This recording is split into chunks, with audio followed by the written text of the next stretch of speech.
నిజాయితీ లేదు. అసలు ఈ ఎజెండా మీద మాట్లాడాలి కదా. రేవంత్ రెడ్డి వాళ్ళు పోయి how dare GRMB to put this in agenda అని అడగాలి కదా. అసలు నీ సీతారామ అనుమతులు రద్దు చేస్తాం, నీ ప్రాజెక్టుల అనుమతులు రద్దు చేస్తామంటే ఎట్లా పెడతారు అని ముఖ్యమంత్రి అడగాలనా వద్దా? Thank you.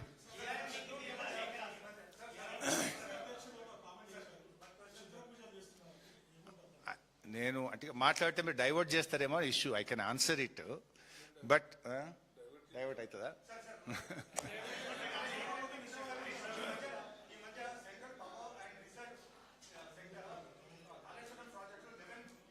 రాహుల్ గారు, I got your question. C P W R S very interesting subject. మొత్తం చదివి ఉన్న రిపోర్టు. అది ఒకరోజు మీకు ప్రజెంటేషన్ ఇవ్వాలి.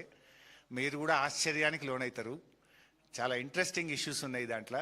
ఇంతకాలం మేము చేసిన వాదనే సిపిడబ్ల్యూఆర్ఎస్ రిపోర్ట్లో కూడా నిజమైంది. బహుశా in a couple of days I will put a PPT and I will give a detail presentation on that issue. నేను మొత్తం చదివి ఉన్నాను. సబ్జెక్ట్ అంత ఉంది కానీ that's again a big subject. ఇది డైల్యూట్ అవుతుంది. బహుశా 2-3 రోజుల్లో నేను ఆ సిపిడబ్ల్యూఆర్ఎస్ రిపోర్ట్ మీద కంప్లీట్ ప్రజెంటేషన్ ఇచ్చి మీడియాకు, రాష్ట్ర ప్రజలకు క్లారిటీ ఇస్తాను.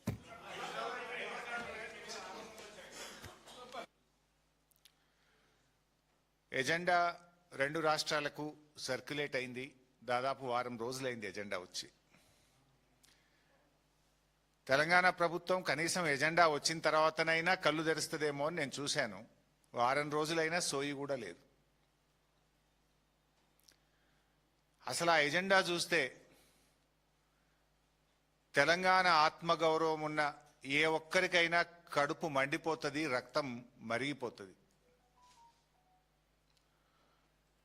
తెలంగాణ ప్రయోజనాలను దెబ్బతీసే విధంగా ఆ ఎజెండా వస్తే మరి ముఖ్యమంత్రి రేవంత్ రెడ్డి ఏం చేస్తున్నట్టు?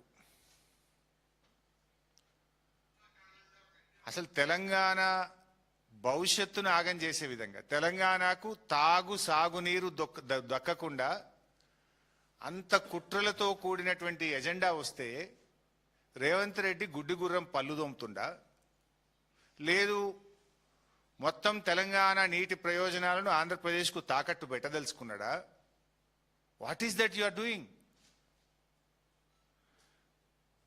ఇలా ఆంధ్రప్రదేశ్ అంటే ముఖ్యంగా చంద్రబాబు నాయుడు తెలంగాణకు ద్రోహం తలపెట్టాలని చూస్తే ఎందుకు రేవంత్ రెడ్డి మౌనంగా ఉంటున్నాడు? రేవంత్ రెడ్డికి తెలంగాణ సోయి లేకనా? రేవంత్ రెడ్డికి తెలంగాణ ఆత్మగౌరవం లేకనా? రేవంత్ రెడ్డి గురుదక్షిణ చెల్లించడం కోసమా? ఎందుకు మౌనం వహిస్తున్నాడు అని నేను తెలంగాణ ప్రజల పక్షాన అడుగుతా ఉన్నా. ఇవాళ ప్రతిపక్షాల మీద అడ్డగోలుగా మాట్లాడేటువంటి రేవంత్ రెడ్డి గారు ఇవాళ పక్క రాష్ట్రం తెలంగాణ నీటి హక్కులను కాలరాసే విధంగా కుట్రలు బన్నుతుంటే నువ్వు ఎందుకు మౌనంగా ఉంటున్నావు? మాట్లాడితే గుడ్లు వీక్తా, పేగులు మెడలేసుకొని తిరుగుతా అని ఒంటికాలు మీద లేనిపోని దానికి ప్రతిపక్షాల మీద విరుచుకుపడే నువ్వు తెలంగాణ జాతి ప్రయోజనాలు, ఈ రాష్ట్ర ప్రయోజనాలను శాశ్వతంగా సమాధి కట్టేటువంటి విధంగా ఇవాళ పక్క రాష్ట్రం కుట్రలు చేస్తూ ఉంది. అది ఎజెండా మీదకి వస్తే ఎందుకు నువ్వు మాట్లాడతలేవు? అంటే చంద్రబాబు అంటే నీకు అంత భయమా, లేదా గురుదక్షిణ భక్త్యా? ఎందుకోసం మాట్లాడతలేవు? ఇవాళ నేను ఏది మాట్లాడినా మీలాగా వేగ్గా మాట్లాడడమో చిల్లర మాట్లాడడం మాకెప్పుడు అలవాటు లేదు.